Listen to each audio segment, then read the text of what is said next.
USC Notre Dame's on the schedule this year. Is it? Old school rivalry. I love calling games at the Coliseum. If I hit that throw, I'd jump on that horse. Traveler?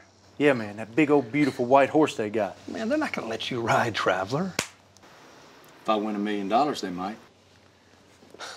Come on. Enter at EckridgeFootball.com for your chance to win $1 million at the USC Notre Dame game. Fight home, baby.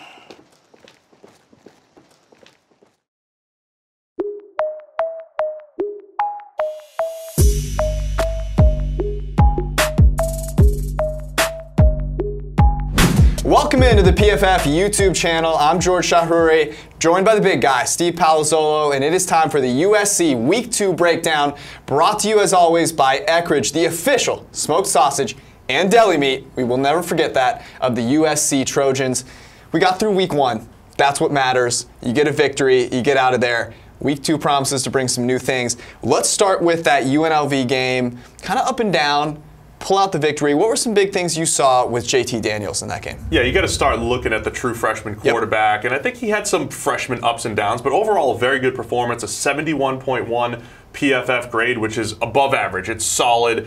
When you look at his game, I thought he looked pretty comfortable early, which was nice. Had some misses in the second quarter, had really only one egregious mistake. It didn't show up on the stat sheet, but completely misread a linebacker. It was dropped for what should have been an interception. But what I loved about JT Daniels, our boy Yogi Roth over the Pac-12 Network talks about pace, and that's, you know, after critical errors, how do you bounce back? What's your performance like?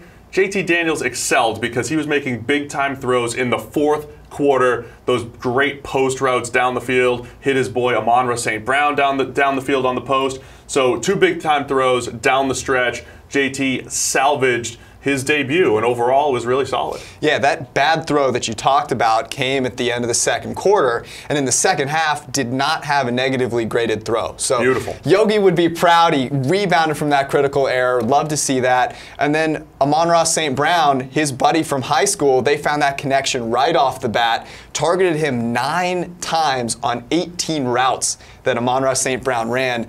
That's a ridiculous percentage. It was the most of any receiver in the Pac-12. Yeah, sometimes you see that when, you know, guys are working together, sometimes through the scout team, because they had to earn their stripes, right? They're young, they're true freshmen. Now they're both starting for USC, so when they have that familiarity on the field, you could see JT's relying on his guy. And, you know, 9 targets on 18 routes is a ridiculously high percentage. But I think you saw a lot of the future at USC. They've been churning through playmakers these last couple of years. They need somebody else to step up, and it looks like St. Brown's that guy.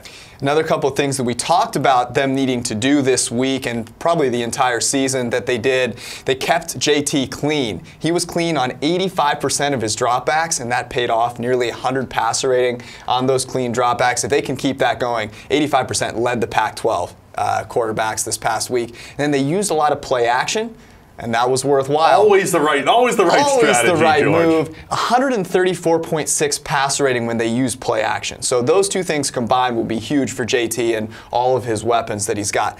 I want to talk a little bit about the defense. There were some positives and some negatives. Yeah, let's start with the positives. I think, first of all, just seeing Porter Gustin out there on the field, he's been battling injuries, and just seeing him look healthy. From the first snap, he looked explosive. He's tracking down ball carriers. He had 5 pressures.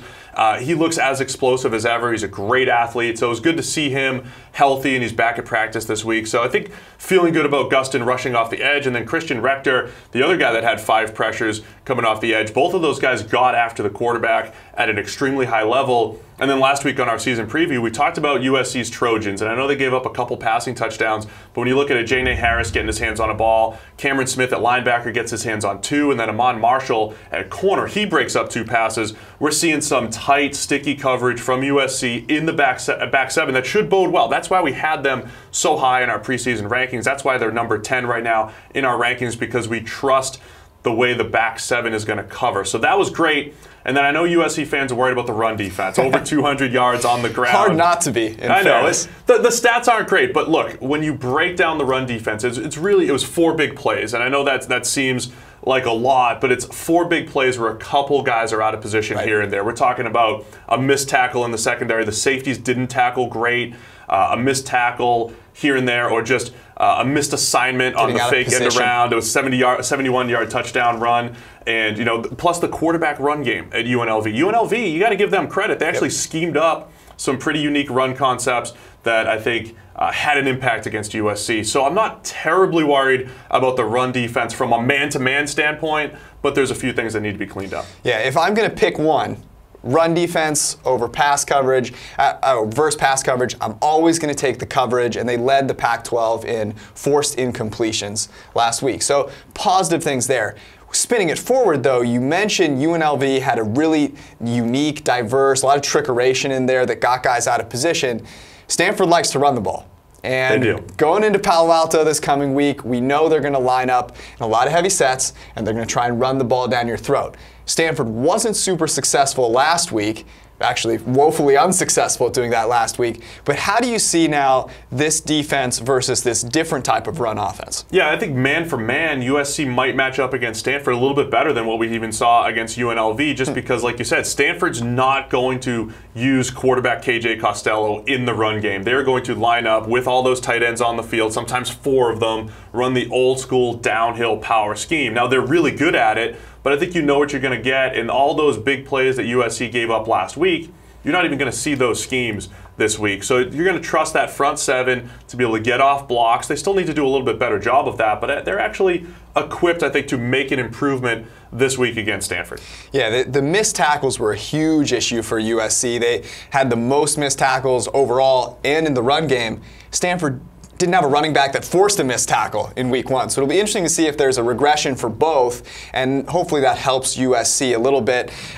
Interesting to look then at the pass rush for Stanford, because we talked about JT Daniels. He was so effective from a clean pocket, and overall that offensive line pass blocked pretty well. So where do you see the edge in that matchup? Yeah, that's going to be a good one, because I don't think USC was really challenged a ton by UNLV, but you still have a guy like Chuma Edoga over on the right side who has just been unbelievable in pass protection these last couple of years. So overall, it's been solid. They'll be challenged a lot more by Stanford, who has more of a 3-4 scheme where you get those outside backers rushing off the edge. I think it'll be a bigger challenge, and then the challenge is on JT Daniels. How does he handle pressure when it's more than 15% of the snaps? I do expect him to be under a little bit more pressure than he was in week 1.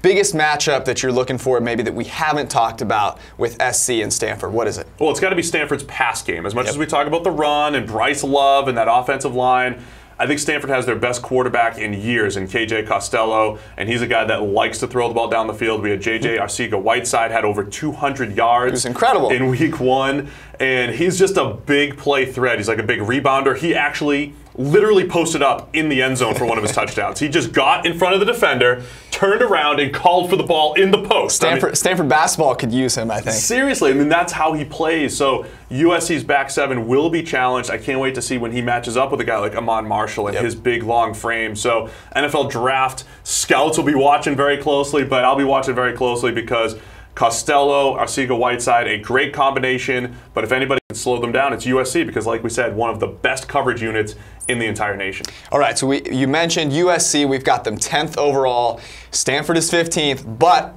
the Trojans are traveling up north to Palo Alto. When it's all said and done, who's coming away with the victory?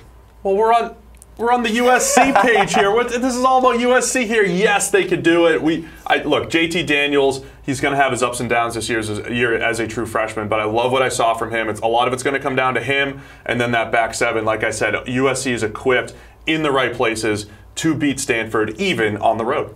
Yeah, I agree with you. I actually like USC a little bit here. I think there's a little bit too much being put on Stanford being at home. I like JT Daniels like we saw in the second half. I think we see more second half JT Daniels for the whole game than that first half, some of those bumps. So I've got USC as well. That's right, USC. We got them. All right, that's been our Week 2 USC breakdown, brought to you, of course, by Eckrich, the official smoked sausage and deli meat of the USC Trojans. Don't forget to pick up Eckrich smoked sausage at your local grocery store for this weekend's tailgate, or maybe a home gate, whatever you want to do. Make sure that you visit EckrichFootball.com for great game day recipes and to enter the season-long $1 million challenge. Good job with it.